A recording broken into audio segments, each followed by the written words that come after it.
présentement avec Mme Maude Lirette. Mme Lirette, vous avez plusieurs projets sur la planche en ce moment.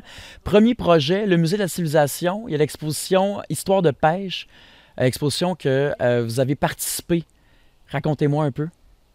Ah, bien ça a commencé en 2017. Catherine Gaumont, la chargée de projet, a communiqué avec moi. Elle voulait me rencontrer. Pourquoi vous, précisément? À cause de mon livre que j'ai écrit, Gérard Lirette, dernier gardien du Club Triton, trappeur et coureur des bois. Ça fait que là, j'ai demandé quand est-ce qu'elle voulait que j'y aille. Puis elle m'a dit le lendemain matin. Ça fait presque 4 ans qu'ils travaillent là-dessus, mais moi, je ne les ai pas rencontrés si souvent que ça, mais quand même. Alors, vous connaissez dû à votre livre? Oui, je suis retournée les rencontrer, puis après ça, ils sont venus ici, la chargée de projet, le conservateur du musée, puis un Inuit qui s'occupe des Autochtones. Puis mon frère leur a parlé, puis du Triton, puis tout ça de Pépé. Et c'est quoi le Club Triton? Le Club Triton, c'est un club de chasse et pêche. C'était des Américains qui étaient membres dans le temps, là. Ensuite de ça, ils ont pris des Québécois, puis ils sont venus, John leur a parlé. Ensuite de ça, ils nous ont... ils ont communiqué pour que John aille le filmer. Fait qu'il a apporté tous des accessoires de mon père, des cannes à pêche. Parce que votre père était vraiment un expert dans le domaine. Ah oui, c'était le meilleur. Quand on est retourné au musée, ça c'est en 2018. Puis c'est la 3e fois qu'on les rencontrait.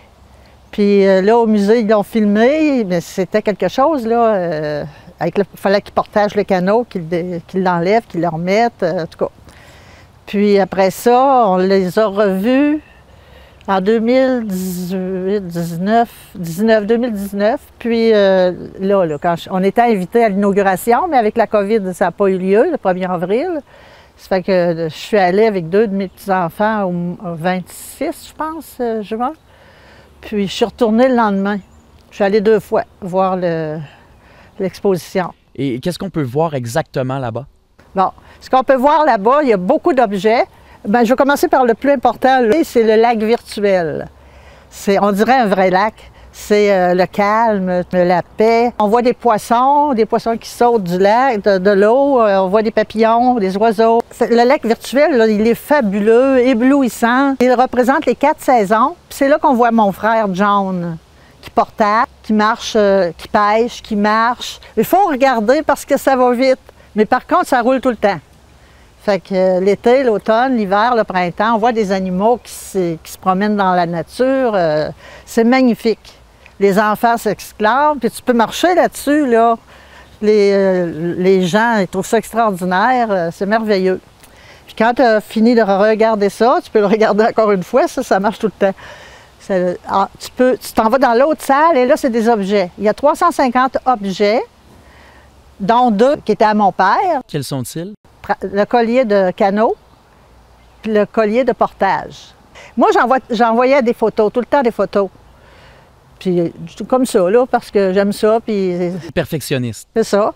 Oui, pas mal. Puis, un jour, la fille m'appelle, m'écrit, elle dit, « Madame Lirette, elle dit, on a choisi 2 photos. Elle dit, on aimerait ça les mettre dans notre exposition. » Je disais, certain, moi, ça me faisait plaisir. Fait que, encore là, je leur en ai envoyé plus que moins. Fait que j'ai envoyé Pépé avec ses colliers. Colliers qui sont venus chercher ici aussi, ils sont dans l'exposition. Ça a dû vous faire un petit velours qui viennent chercher les objets pour les exposer devant le Québec en entier. Ça vous a fait sentir comment? Je suis heureuse, ça me fait du bien. C'est mon cœur, c'est mon sang. C'est un hommage à votre famille. Mon frère et moi, nous sommes notre grand-mère Amanda Sioux, tous nos ancêtres sont des Sioux, fait que nous avons notre statut d'Indien, d'Indienne. Puis ça, j'en suis plus que fière. Félicitations. Et pourquoi c'était important pour vous, outre le fait que c'est vos racines, ça vous fait quoi d'avoir obtenu le statut? Ça veut dire quoi pour Maude Lirette? C'est mes parents, c'est mon père, c'est ma grand-mère. Vous vous sentez chez vous? J'ai de la famille, j'ai des cousines qui restent là, les filles de la sœur à mon père. J'ai envoyé des photos, puis là, ils m'ont demandé de les envoyer à haute résolution. Ils les avaient déjà. Puis là, j'ai envoyé 2 autres photos. Photos de Roger Robitaille, petit garçon, aujourd'hui, il a pas loin de 80. Qui est Roger Robitaille? Roger Robitaille, c'est un homme de Saint-Raymond qui allait dans le bois. Puis son père était chauffeur de taxi. Puis c'est un gars de Saint-Raymond. Puis sur la photo, c'est des gens de Saint-Raymond. Pourquoi c'est important pour vous? Bien, c'est nous autres. C'est nous autres, Saint-Raymond. On vit ici. Puis moi, j'aime ça, travailler avec nos ancêtres. Faut pas les oublier.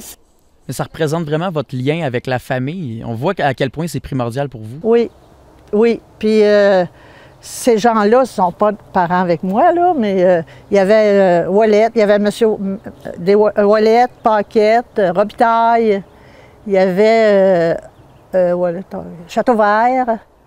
Puis, des gens de la région. Les gens de la région qui sont sur la photo. De Ils ont choisi la photo pour ces gens-là de Saint-Raymond. Nous autres, là, ils voulaient peut-être me remercier.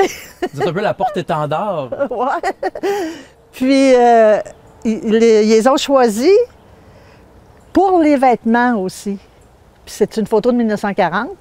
Puis ensuite de ça, j'ai téléphoné à Anne-Marie Smith parce que j'avais une autre photo avec ses parents, sa famille. Puis ils l'ont choisi. J'imagine que ça les touche beaucoup. Parce que souvent, on a l'impression qu'on passe à travers la vie, on a des amis, on a de la famille, mais on dirait qu'avec le musée, avec l'exposition, ça reste immuable, ça reste ancré dans le temps. C'est important, puis la petite fille de ces personnes-là, là, les Robitaille, puis tout, là, elle était tellement contente. Quel rayonnement, puis c'était beau. Ah oui, elle m'a écrit sur Facebook, puis elle était bien contente. Lynn Robitaille. Elle était fière. Puis Anne-Marie Smith, c'est pareil, c'est les vêtements, puis les habits de pêche, parce que c'est la pêche. Ça a évolué beaucoup avec le temps. Oui, dans 1940, puis aujourd'hui, là... Puis la pêche, c'est un sport à Saint-Raymond surtout, là. Le monde adore aller pêcher. Ils vont dans des clubs, ils vont dans les écs. Ça fait qu'ils aiment ça. Puis ils ont choisi ces 4 photos-là. Puis il y en a d'autres photos aussi, avec des explications à chaque photo. Il y a Richard Adams, là, le grand pêcheur. Puis il y a beaucoup d'accessoires.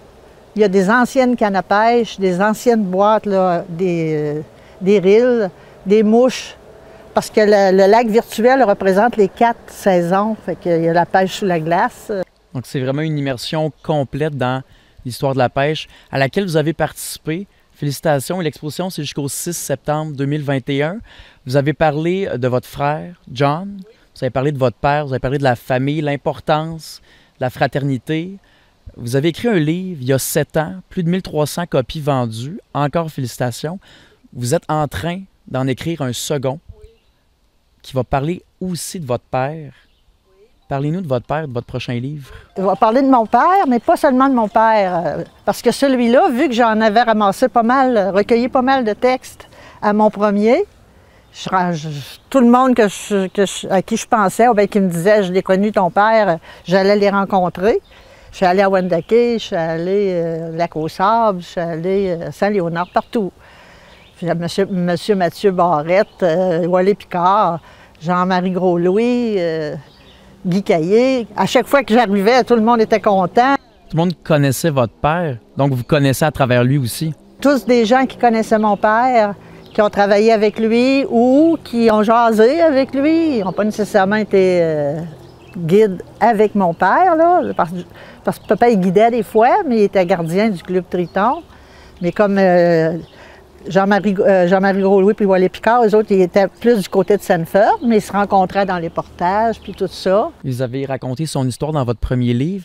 Et pour votre deuxième livre, pourquoi la continuation? Pourquoi décider d'écrire un second livre? Oui, c'est parce que là, je me dis, j'ai pas réfléchi longtemps, j'ai dit, c'est un droit, c'est un devoir d'écrire un autre livre. C'est de documenter l'histoire pour pas que l'histoire tombe dans l'oubli. Il faut que l'histoire continue à vivre. On oublie tellement de choses parce qu'on n'a pas pris de notes, on n'a pas jasé. Fait que là, pour que l'histoire continue, ça fait que c'est pour ça que je veux écrire un deuxième livre. Puis là, j'écris sur Facebook, je demande à tout le monde qui n'ont pas nécessairement connu mon père, parce que là, j'ai d'autres sujets, les bûcherons, les trappeurs, là, qui ont des récits, des anecdotes à raconter. Et tout le monde a connu votre père dans la région? Tout le monde a des histoires le concernant? Pas mal. Saint-Raymond, là, oui. Les Lirettes, là, c'était des trappeurs, puis... Et Maude Lirette, votre père représente quoi pour vous? Ben, mon père, John et moi, là, plus moi encore, je l'ai moins connu, vu que maman était malade. Hein. Fait que lui, il passait son temps dans le bois, au Club Triton, au Club Marmier. Fait que je le voyais quand il venait l'hiver avec sa chasse, qui avait fini son trapage. Fait qu'il arrivait vers le 25-24 décembre. Là, je le voyais un peu. Puis après ça, il repartait. Lui, il partait. C'était toute l'année qu'il était au Triton. Vous n'avez pas tant connu votre père de son vivant, mais vous avez, on sent un lien très fort avec lui. Comment vous expliquez ça? Parce que d'habitude, un père qui est pas si présent, on a tendance probablement à se détacher. Pourquoi un lien aussi fort? Ça m'est... C'est ce qui est arrivé sans que je m'en rende compte. Et je m'en suis rendu compte presque en écrivant mon livre. À quel point il est important? Oui, mais j'y allais, par exemple, quand j'ai eu 16-17 ans, là, j'y allais là, au Triton. Avec votre père? Oui, il était toujours là, lui. John, il est allé encore plus souvent parce qu'il aidait à peu près à faucher, guider, construire des camps, tout ça. Guider, c'est plus jeune un peu. Bien, il avait 16-17 ans, mais il a guidé aussi dans d'autres clubs. Il a guidé à Stadacona avec le chef, c'était Claude Quentin de Saint-Raymond. Et j'aimerais donc bien ça qu'il me raconte des anecdotes. Puis c'est ça que je veux, que les gens me parlent de leurs souvenirs dans des clubs. Pensez-vous que le fait que vous ne l'avez pas tant connu que ça de son vivant, de le connaître après sa mort, c'est une façon un peu de vous rapprocher de lui? C'est sûr, là. C'est comme s'il était là à côté de moi quand... Et s'il était là à côté de vous, il lit votre premier livre, vous lui racontez ce que vous comptez dire dans le second livre, il vous répondrait quoi, votre père? Il n'en reviendra pas. Il était tellement humble, simple, fort. Martin Maurras me disait que j'ai rencontré beaucoup de monde après la sortie de mon premier livre. Je me donne à voir déjà des textes, les gens que j'ai enregistrés. Puis Martin me disait, il dit, on avait été travailler pour Guy Caillé au Grand Vatican, parce qu'il y avait... Puis on n'était pas capable de faire ce que M. Caillé voulait, c'était de remonter le camp, de rapprocher le mur du foyer, du vrai mur, il était distancé. Puis il dit, on a passé, c'est tombé, il dit, il n'y en avait pas d'autre que lui qui pouvait faire ça. Fait qu'il dit, il est venu nous trouver, puis il nous a tout expliqué comment faire. Il a fait ça avec nous autres. C'était un ouvrage très, très dur. Puis ce que j'ai retenu de ton père, j'ai tout écrit, là, j'ai tout ça. Il faut que je retourne le voir. Et ce que j'ai retenu, les BIM, puis tout ça, ce que j'ai retenu de ton père, j'ai dit, c'est sa politesse, sa force. Puis il dit, me disiez-vous, son respect. J'étais un petit gars, moi, j'étais pas vieux, là, puis... C'était important pour lui.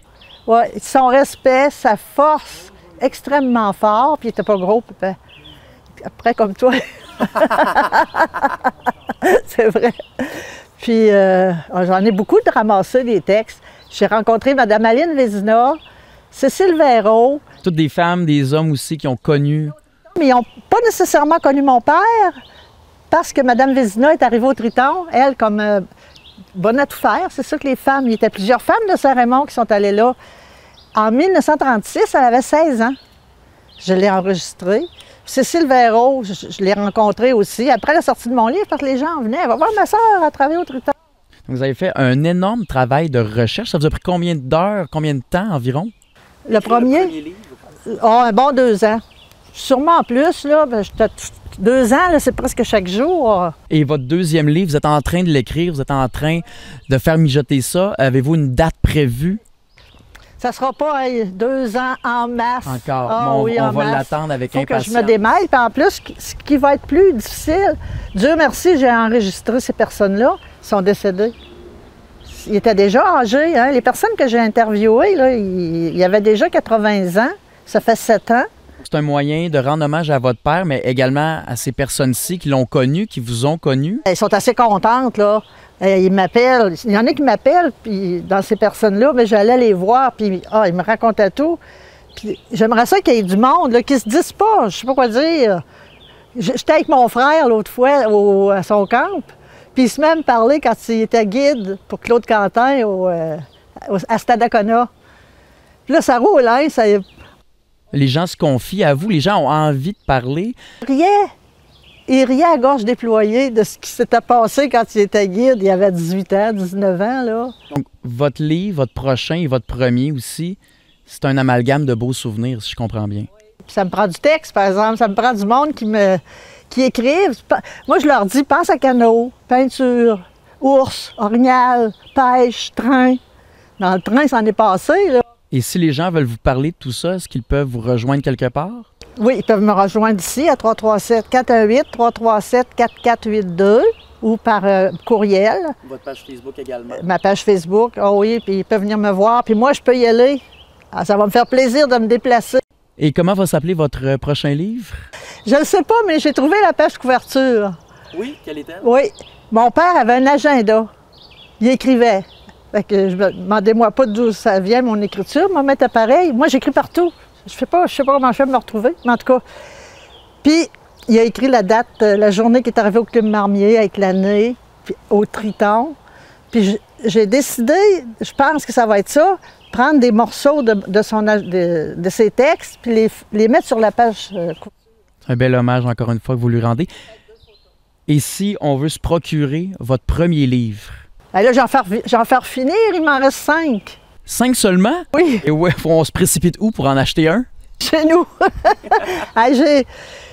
J'ai toujours fait finir par coup. Je suis pas une femme d'affaires trop. Vous en vendez, puis les gens vous en redemandent? Oui, Ça oui. fait 7 ans que vous en vendez encore aujourd'hui. Oui. La première année, là, la fois que j'ai fait mon lancement, là, au mois d'août 2013, ça s'est vendu. Je n'avais fait 500, ils se sont vendus en un mois. Madame Lirette, on va aller voir des morceaux de votre famille au Musée de la Civilisation. Histoire de pêche également dans votre prochain livre, votre premier aussi. Merci beaucoup pour l'entrevue. Ça me fait plaisir. Merci.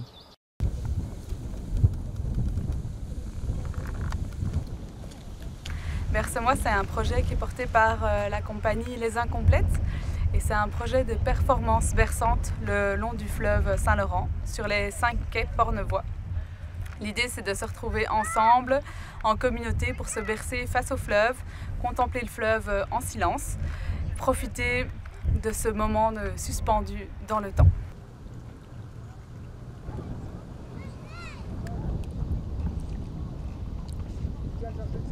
C'est un projet que les Incomplètes ont déjà mené à d'autres endroits, notamment dans le Kamouraska l'été passé. Puis en fait, Eliane Trottier, qui est l'agente de développement culturel à la MRC, m'a parlé du projet de développement, de mise en valeur du Saint-Laurent touristique. Et donc voilà, avec les Incomplètes, on a fait 1+1 et on s'est dit que ce serait une bonne idée de proposer ce concept-ci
Je dirais que je me base beaucoup sur une émotion, parfois un texte, aussi, bon, je dirais de la vie de tous les jours, des fleurs. Donc, c'est vraiment, je pars sur une idée, puis je me laisse aller. Certaines toiles, je vais aller les retoucher par la suite, mais d'autres sont complètes un coup, quelques heures travaillées dessus. Là. Donc, ça dépend vraiment de l'œuvre en tant que telle, puis comment je me sens à ce moment-là. Et justement, comment vous vous sentez par rapport à cette exposition-ci? C'est pas votre première. C'est pas ma première, mais ça fait pas longtemps que j'expose. Je dois dire que ça a pris des années avant que je décide d'exposer. J'ai décoré un peu partout chez ma famille, des amis, etc. Puis c'est des amis qui m'ont un peu poussée à dire tu devrais exposer. Je suis très fébrile parce que c'est la première fois que je mets autant d'œuvres dans une salle. Puis la lumière est tellement merveilleuse ici, c'est génial. Là, donc, je suis vraiment fébrile. On verra ce que ça donne avec le confinement aussi. Hein. C'est un peu tricky, mais il y a tellement d'espace que c'est possible d'avoir facilement 10 personnes à l'intérieur. Donc, je suis bien contente, très contente. Votre première exposition était à la microbrasserie Emporium. Quelles leçons vous tirez de cette exposition-là? Quelles leçons? Je dirais, c'est plaisant de voir la vue des gens sur ces toiles. Parfois, il y a des toiles qu'on aime, mais qu'on se demande si ça va avoir une répercussion. C'est toujours un peu étrange parce que c'est comme un peu s'exposer soi-même. Puis, il y a des toiles selon un type de personnalité ou un autre qui vont sortir davantage. Donc, c'est vraiment intéressant à ce point-là. J'aime bien le contact des gens puis leurs sentiments vis-à-vis des toiles. Et de retour aux toiles, qu'est-ce que vous souhaitez faire ressentir aux gens qui regardent vos toiles? C'est ce qui est génial avec l'abstrait. Souvent, les gens ont peur d'aller voir une exposition parce que c'est de l'abstrait, parce qu'ils se disent « bon, je comprends pas ». C'est qu'il n'y a pas de code, il n'y a pas de... Ben, en fait, moi, j'aime ça peindre pour le plaisir, donc je ne mets pas un code, ça n'a pas de référence poussée à des grands artistes. Donc, j'aimerais ça que chacun puisse trouver un peu une toile qu'il aime, un sentiment, puis juste être là, puis admirer, se dire « ah bon, j'aime ça, la couleur, les textures, etc. » Donc vraiment de se laisser aller, je dirais, oui. Et dans les émotions, vous vivez intensément et vous traduisez ça dans vos toiles. Pourquoi le faire et pourquoi c'est important de vivre et d'assumer ce qu'on vit? Eh bien, moi, en fait, je peins et je dessine depuis mon enfance, là. Donc j'ai jamais vécu sans dessiner ou peindre. C'est quasiment, c'est pratiquement vital, là. Si j'arrête de peindre pendant quelques mois, j'étouffe. J'ai besoin de faire sortir ça. Donc avec les années, j'ai développé une dépendance, je pourrais dire, à la peinture, là. Je vis que de ça. Vous travaillez à la spatule, à l'impression et au dessin. Comment vous mettez en valeur ces médiums-là sur vos toiles? Donc, je pars vraiment avec une idée de couleur à la base. Parfois, j'ai une petite idée, mais je me laisse vraiment aller. Je m'en vais jouer avec tant la texture avec la spatule, le mouvement qui va être inclus. Parfois, je vais coller des choses comme du papier de soie ou tout simplement une impression qui va être créée sur un plastique que je vais appuyer ensuite à répétition. Je joue vraiment avec, tant avec ce qui est prévu qu'imprévu, donc j'aime vraiment ça, aller jouer là-dessus, puis retravailler par la suite, souligner des détails par exemple, ou des choses comme ça.